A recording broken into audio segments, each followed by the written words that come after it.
할까요? 잘 오셨습니다. 우리 교회가 온 세대 예배로 다음 세대와 함께 하나님 앞에 영광을 돌리는데, 오늘 목사님 설교할 때 다음 세대들 잘 들을 수 있죠? 예, 감사해요. 우리가 교회를 보면 어떤 교회는 어르신들만 있는 교회가 있어요. 저도 이제 경험했던 교회인데, 그 교회는요 막내가 70입니다. 그런 교회가 있어요. 그래서 제가 한번 집회 갔는데 나이 드신 분이 커피 가지고 오시길래 젊은 분 없냐고 했더니 자기가 막내시라고 커피 서비스 한다고 오셨는데, 또 어떤 교회 가면 너무 젊은 분들만 많이 있는 교회도 발견하게 돼요.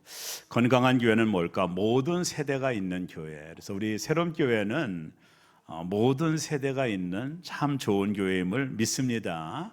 유치부로부터 해서 장년에 이르기까지 모든 세대가 어우러져서 함께 신앙생활하는 정말로 좋은 교회에 우리가 다니고 있다, 이렇게 하면 됩니다.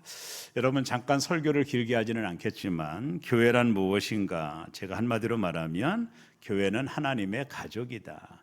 자, 한번 따라할까요? 하나님은 아버지십니다. 저와 여러분이 기도할 때 하나님을 뭐라고 부르시죠?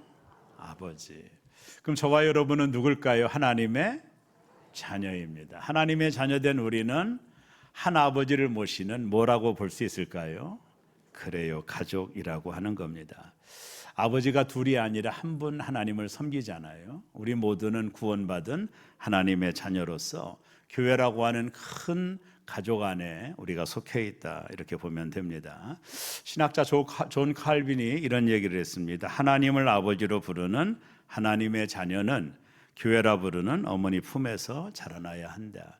대단히 중요한 말을 칼빈이 한 겁니다. 교회는 어머니 품이 돼야 된다. 이 새로운 교회라고 하는 이 가족 공동체 안에서 성도들이 영적으로도 성숙하고 우리 아이들은 잘 성장해서 진급도 하고, 이런 역사들이 교회 안에서 일어나야 된다.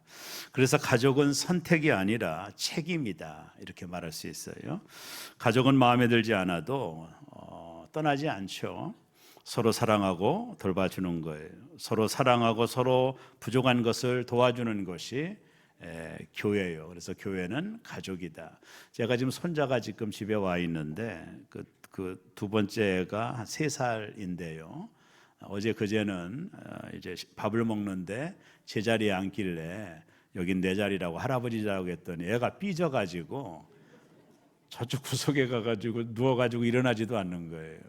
아니, 3살짜리도 삐지나, 이런 생각 좀 하고, 지금은 좀 풀어졌습니다. 제가 뭐 좀 사다 주니까 풀어졌는데, 여러분, 교회는 가족 공동체로 연결되어 있는 거죠. 그래서 제가 과자도 사주며 풀어줘서 지금은 관계가 매우 좋아졌는데요.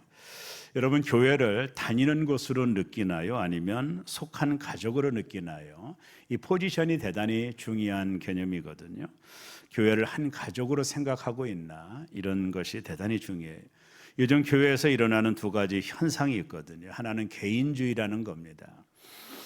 데이빗 플랫이라고 하는 제가 존경하는 신학자가 이런 말을 했습니다. 교회에서 개인주의는 미성숙한 증거다, 이런 막적 명제를 말을 했거든요.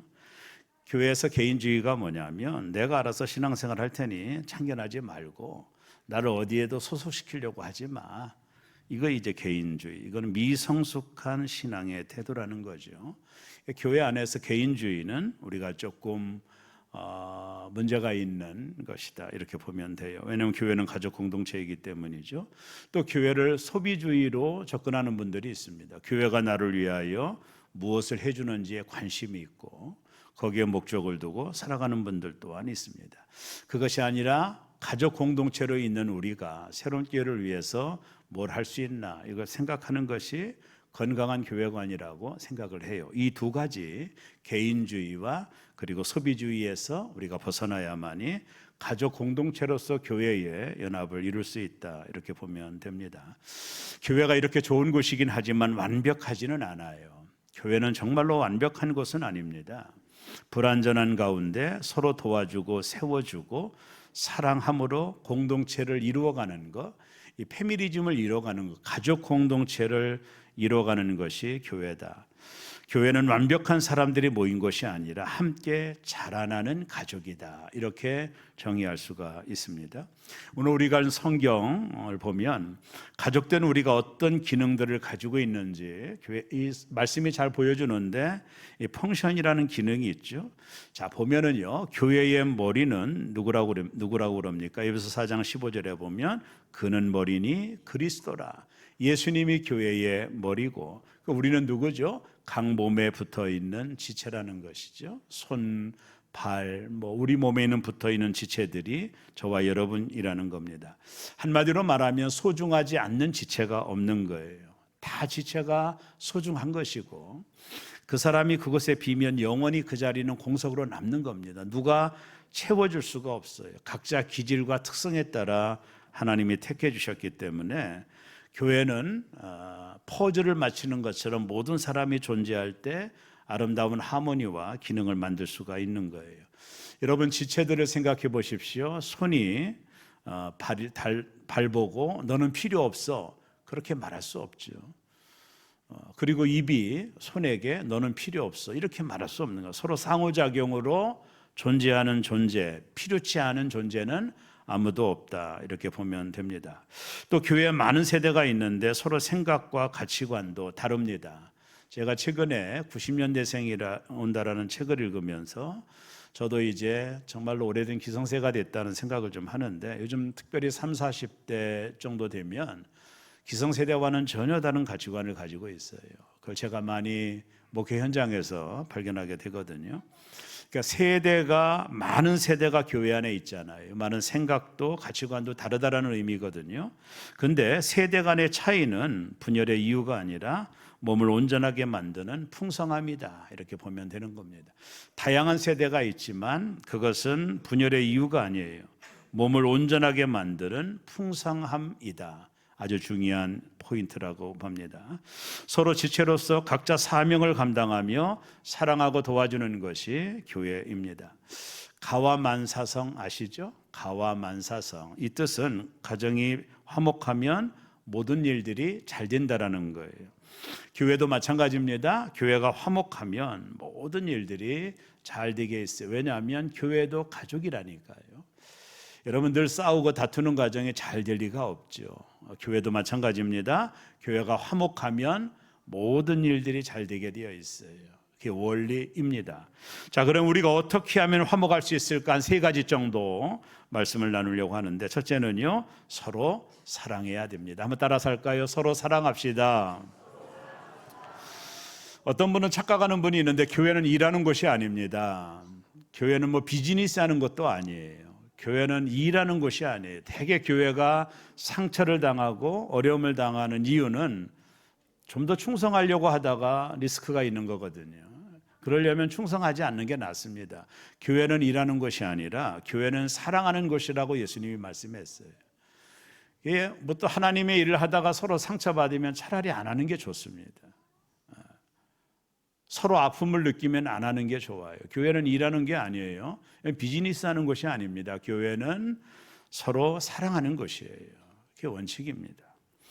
우리가 가족이기 때문에 서로가 사랑해야 돼요. 우리의 언어가 사랑의 말을 던지는 거죠. 비난이나 조롱을 하면 안 됩니다. 여러분, 가족끼리 비난하는 가족 보셨어요?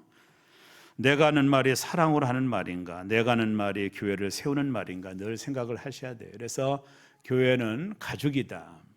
가족은 사랑의 언어가 있는 곳이다. 여러분, 옳은 말이라도 사람을 세우지 못하는 말들이 있거든요. 여러분, 예수님 시대 사복음서를 연구하면서 가장 안타까운 사람들이 바리새인들입니다. 이 사람들은 철저하게 율법을 지켰던 원칙주의자예요. 율법에 어기는 것은 용납하지 않고 현장에서 가늠한 여자를 끌고 예수님께로 올 정도니까 정의감에 사로잡혔던 사람들이었죠. 이들이 말한 건 다 옳아요. 안식일에 이삭을 이렇게 비벼서 먹는 건 안식일을 범하는 거죠. 이들의 말이 논지도 맞고 율법에 의하여 맞는 말이에요. 다 옳은 말입니다. 근데 이들에게 없는 게 뭐예요? 하나님을 사랑하는 마음이 이들에게 없어요. 이들은 오직 자신들이 알고 있는 율법과 자신들이 알고 있는 생각들을 가지고 사람을 정죄하는 일에 사용했던 것이죠. 사람을 세우는 사람들이 아니었어요. 이게 예수님께서 이 바리새인들을 보며 혹독하게 해칠한 무덤과도 같다고 할 정도로 대단히 혹독한 말씀을 하시잖아요. 이들은 다 옳은 말을 해요. 바리새인의 말이 틀린 말이 없습니다. 성경에 보면. 근데 이들에게는 하나님을 사랑하는, 이웃을 사랑하는 마음이 없는 거예요. 그래서 예수님은 너의 의가 바리새인보다 낫지 아니하면 천국에 들어갈 수 없다라고 규정을 하고 있는 겁니다.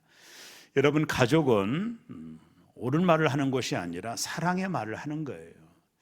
여러분, 옳은 말을 한다고 가족이 변화되는 게 아닙니다. 끊임없는 사랑을 통해 가족의 변화가 있는 거예요. 그래서 우리가 만나면 서로 사랑해, 그리고 축복해, 내가 있어 행복해, 이런 말이 있어야 되죠. 한번 따라 할까요? 옆에 사람 보면서 사랑해, 축복해, 내가 있어 행복해. 그래요. 가족은 옳은 말을 하는 게 아니라 사랑의 말을 하는 것이에요. 사랑은 조건이 아니라 의무입니다. 요한일서 4장 11절에 보면 사랑하는 자들아 하나님이 이같이 우리를 사랑하셨은즉 우리가 서로 사랑하는 것이 뭐하다? 마땅하도다. 의무라는 거예요. 우리가 서로 사랑하는 것이 마땅하다는. 여러분, 사랑은 놀라운 힘이 있는 거예요. 먼저 하나님은 우리를 너무나도 사랑하셔서 하나밖에 없는 아들을 우리에게 주셨어요. 사랑이 아니면 그런 계획을 설명할 수가 없습니다. 누가 하나밖에 없는 아들을 죽일 수 있겠어요? 사랑 아니면 그 십자가를 설명하기가 어려워요. 이게 사랑의 파워풀한 힘이거든요. 우리가 서로 뜨겁게 사랑할 때 놀라운 역사가 있는 거죠. 한 사업가가, 비즈니스하는 사업가가 그의 아들이 경비행기를 타고 사막을 여행하다가 경비행기가 추락을 했습니다. 근데 수색대가 가서 찾아봐도 아들이 어디 있는지 모르는 거예요.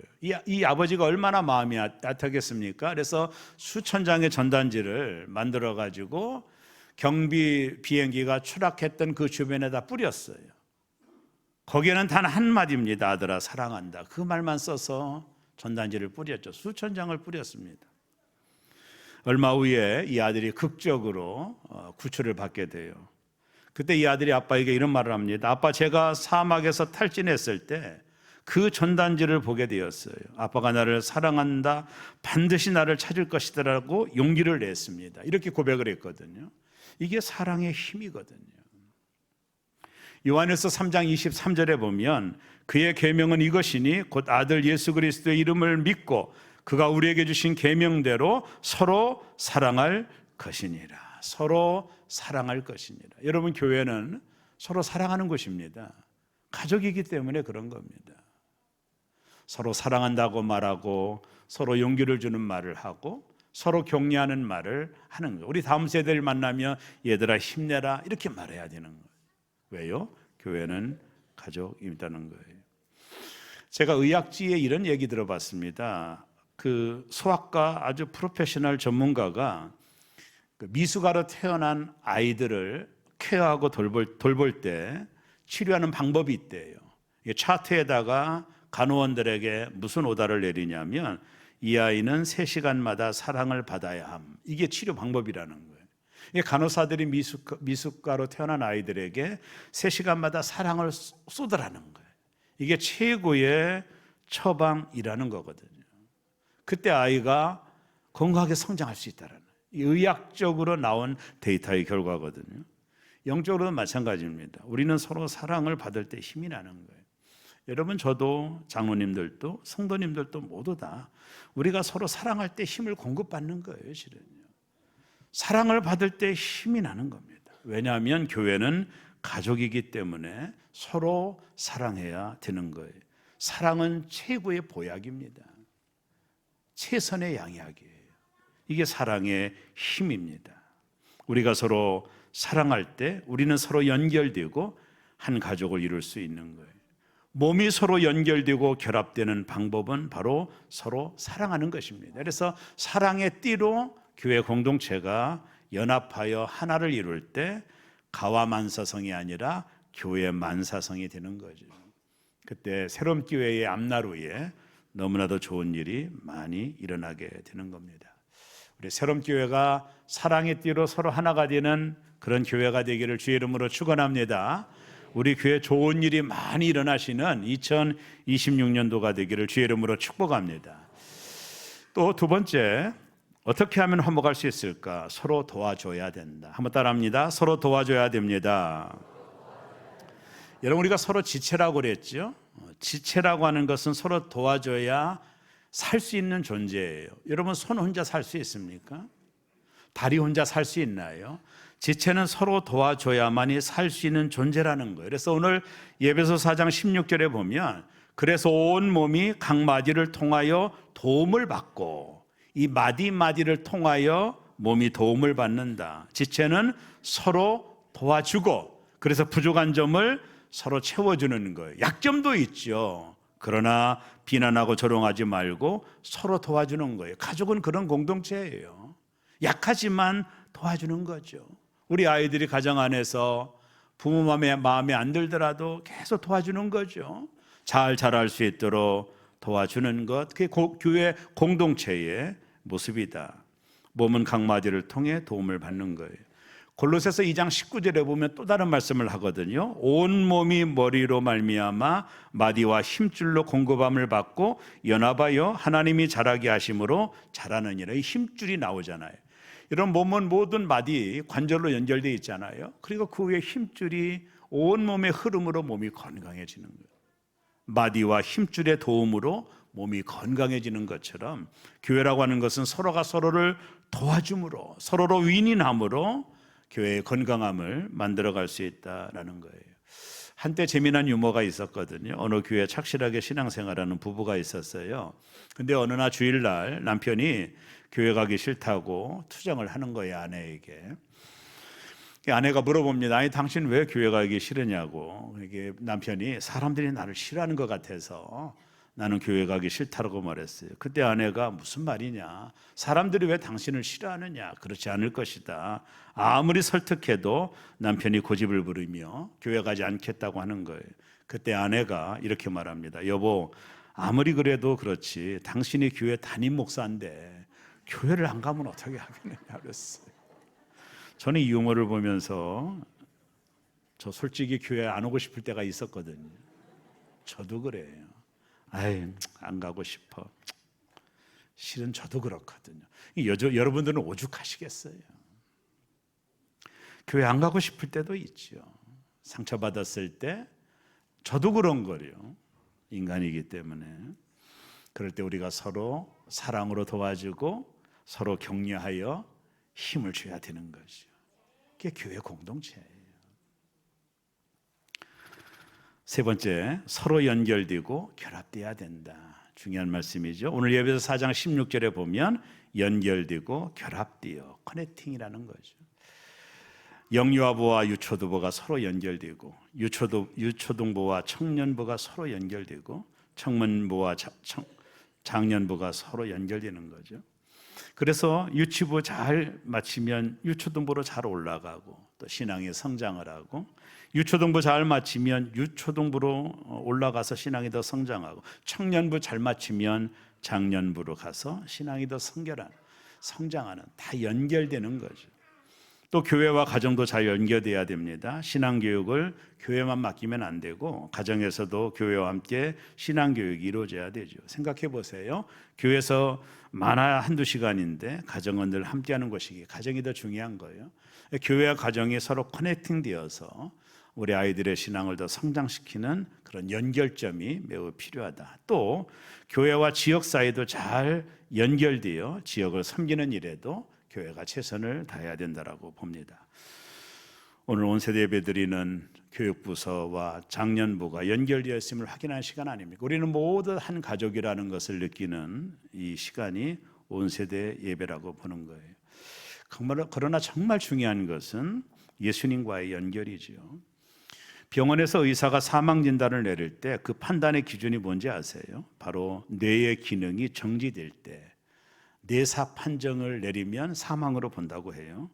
사람의 몸은 생명을 유지하기 위해 정상적으로 작동하기 위해 뇌와 연결되어 있어야 하고 몸의 지체들 모두 뇌의 통제를 받아야 되는데 뇌가 죽어버리면 사망으로 규정을 하는 겁니다. 이와 마찬가지로 교회는 예수님이 머리시니까 머리 되시는 예수님과 잘 연결되어 있을 때 교회는 건강하게 성장할 수가 있는 겁니다.